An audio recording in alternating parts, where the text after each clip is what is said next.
Oi, amados, tudo na paz? Eu sou o pastor Osias, bem-vindo ao nosso canal Palavra de Vida. Aqui nós estamos para refletir sobre a palavra de Deus, buscar maturidade espiritual e desenvolver intimidade com o Senhor. Eu quero desde já te pedir que seja curtindo, dando o seu like nesse canal. Compartilhe essa mensagem com pessoas que você queira abençoar. E se você ainda não está inscrito, se inscreva, porque vai estar nos auxiliando a alcançar muito mais pessoas com essa mensagem. Vamos para o nosso devocional de hoje, logo após a nossa vinheta.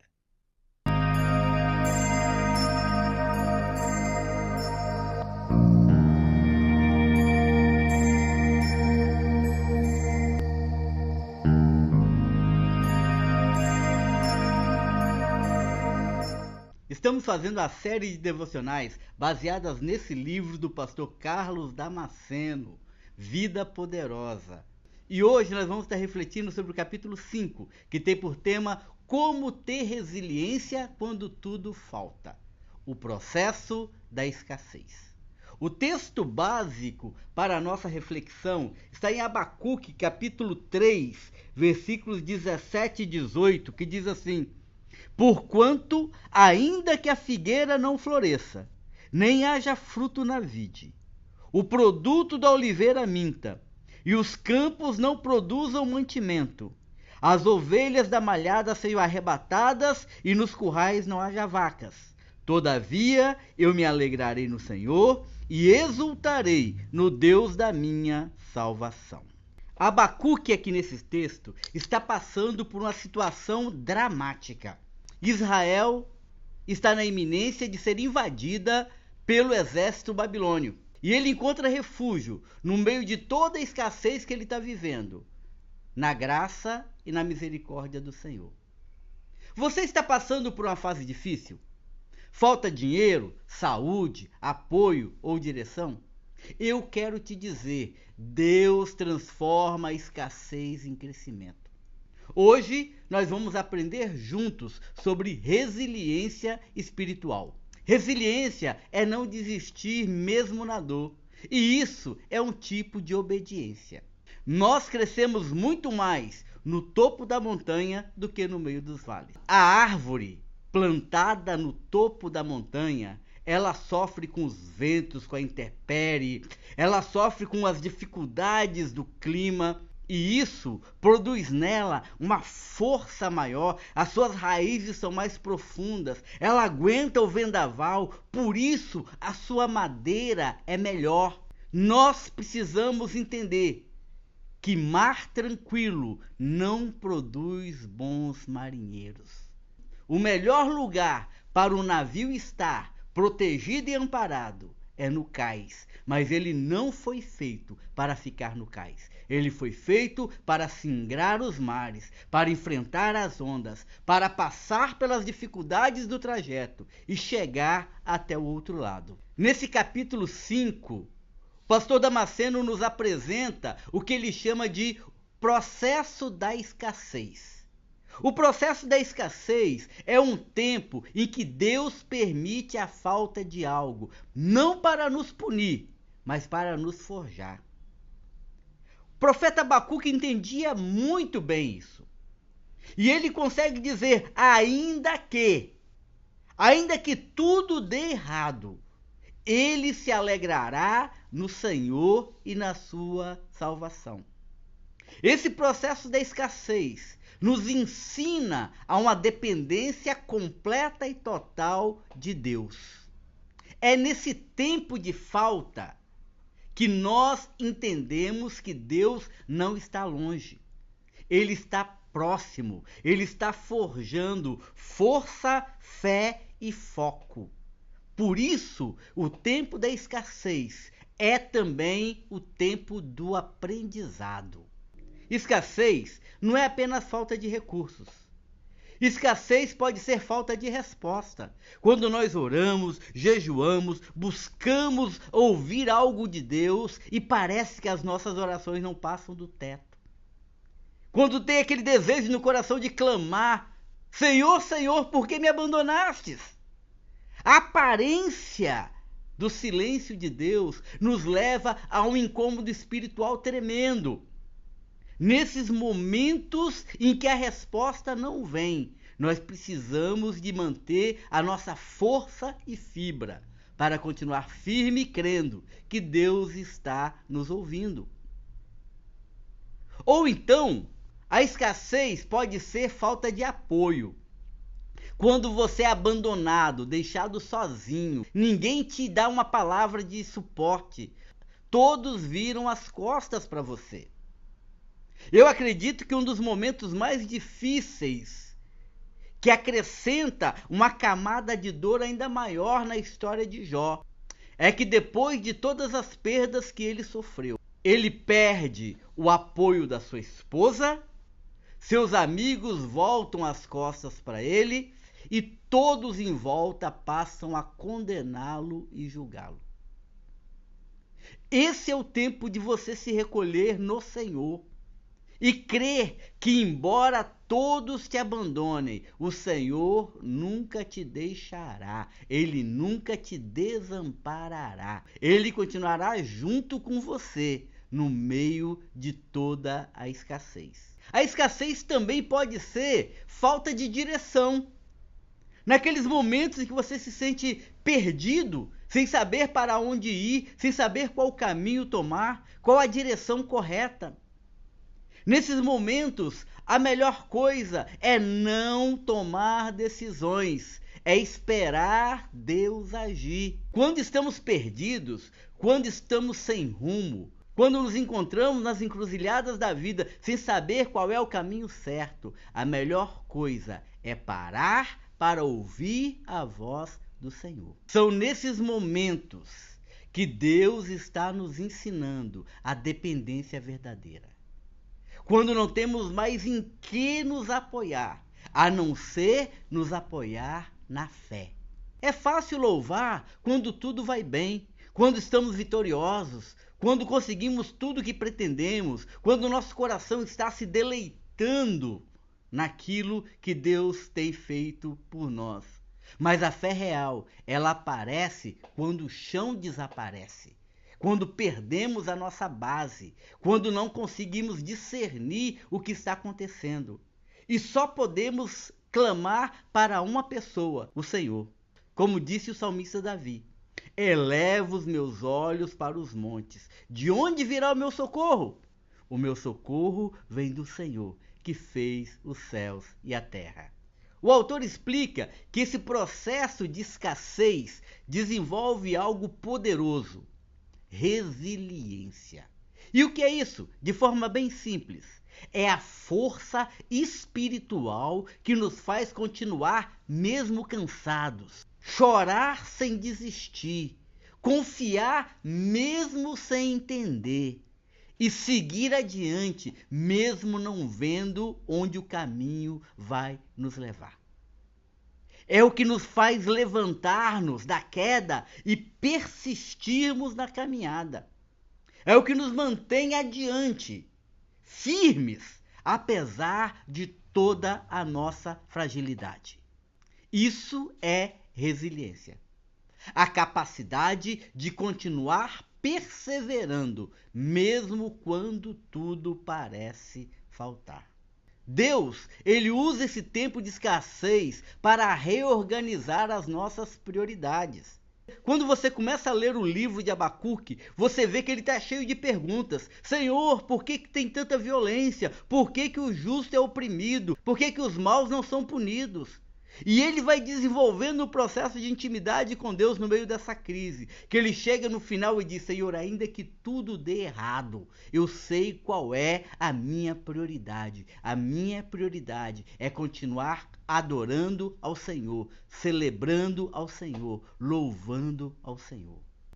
Esse processo de escassez também serve para purificar as nossas motivações. Você ama a Deus por aquilo que Deus te dá ou por aquilo que Deus é? Muitas vezes, nós queremos do Senhor apenas as bênçãos do Senhor. É muito legal ter um amigo poderoso que ouve as nossas orações e atende às nossas súplicas. Mas quando nós não temos essas respostas, Será que continuaremos fiéis? Deixa eu te fazer uma pergunta. O que tem na sua vida que, se Deus tirar de você, você briga com Deus, você rompe o seu relacionamento com o Senhor? É nesses momentos que nós aprendemos o que é que move realmente o nosso coração. E também esse tempo de escassez nos ensina o contentamento e a fé. Alegrar-se no Senhor. A palavra diz que a alegria no Senhor é a nossa força. Por isso, o nosso grande desafio é, mesmo em meio a todas as crises e batalhas que nós venhamos a enfrentar, mantermos acesa a chama da alegria. A alegria de ter Deus conosco.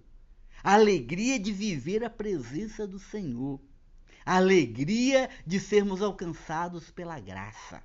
Todo o restante é apenas algo que Deus nos dá de bom coração, porque a coisa mais importante é a salvação em Cristo Jesus.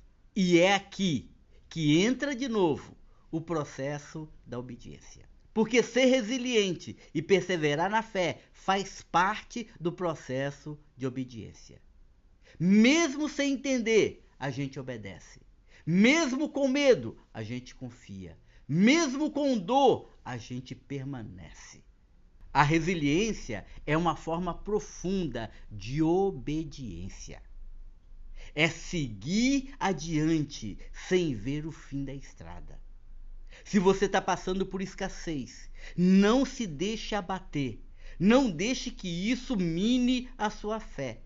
Deixa eu compartilhar com você 3 passos práticos que vão te auxiliar nesse momento da sua história. Primeiro, reconheça a dor sem negar a fé. Quando nós estamos diante do Senhor, Ele quer que nós rasguemos o nosso coração e mostremos o que de fato estamos sentindo.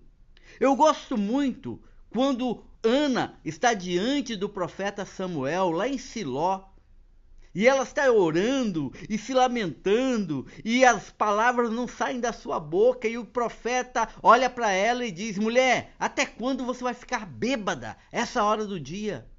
E ela diz: ah, meu senhor, não me confunda com uma das filhas de Belial. Eu não estou bêbada. O que eu estou fazendo é derramar toda a minha amargura diante do Senhor. O melhor lugar para derramar a nossa dor é diante de Deus. Rasgar a nossa alma, manifestar a nossa inquietação, crendo que Ele vai agir. Não é murmurar, não é reclamar, é crer e compartilhar com aquele que pode todas as coisas. Segundo passo, ore com sinceridade e não com aparência. Muitas vezes, as nossas orações são apenas máscaras da nossa hipocrisia religiosa. Estamos com a vida toda torta, nos sentindo perdidos, e chegamos diante de Deus com um sorriso no rosto para dizer: Deus, obrigado, o Senhor é bom. Deus quer sinceridade. Diga: Deus, está doendo. Isso me lembra Jesus Cristo no Getsêmani. Naquele momento de angústia e de dor, Jesus Cristo, ele abre o seu coração para Deus e ele diz: Pai, minha alma está amargurada até a morte. Se for possível, passa de mim esse cálice, mas que seja feita a sua vontade. A oração feita com lágrimas, a oração feita com o coração aberto, a oração manifesta com sinceridade, alcança o coração de Deus. E finalmente, decida continuar, mesmo sem respostas. Às vezes você está angustiado, inquieto, aguardando que Deus fale ao seu coração, e Deus não está falando, e você está angustiado, e você está orando, e aí você diz: acabou, vou parar, vou desistir. Não, continue firme. Deus está te vendo. Deus trabalha em silêncio na maioria das vezes, mas Ele nunca para. Portanto, seja firme e constante, sempre abundante na obra do Senhor, sabendo que o seu trabalho não é vão no Senhor. Por isso, aprenda a viver o processo da escassez. Aprenda a viver aquele tempo em que a figueira não vai dar frutos, e que a oliveira não vai dar azeitona, e que não vai ter ovelhas no pasto e nem vacas no curral. Aprenda a conviver com tempos que serão tortuosos e turbulentos. O apóstolo Paulo, escrevendo aos Filipenses, ele diz: eu aprendi tanto a ter em abundância quanto a padecer necessidades. Por isso, tome hoje uma decisão. Digite aí nos comentários: eu escolho confiar em Deus, mesmo na escassez. E você vai ver Deus cuidar de você durante todo esse processo, te conduzir na maturidade espiritual, fortalecer a sua vida e cuidar de você com a sua provisão. Que Deus te abençoe, que você possa ser resiliente em meio à escassez. Amém?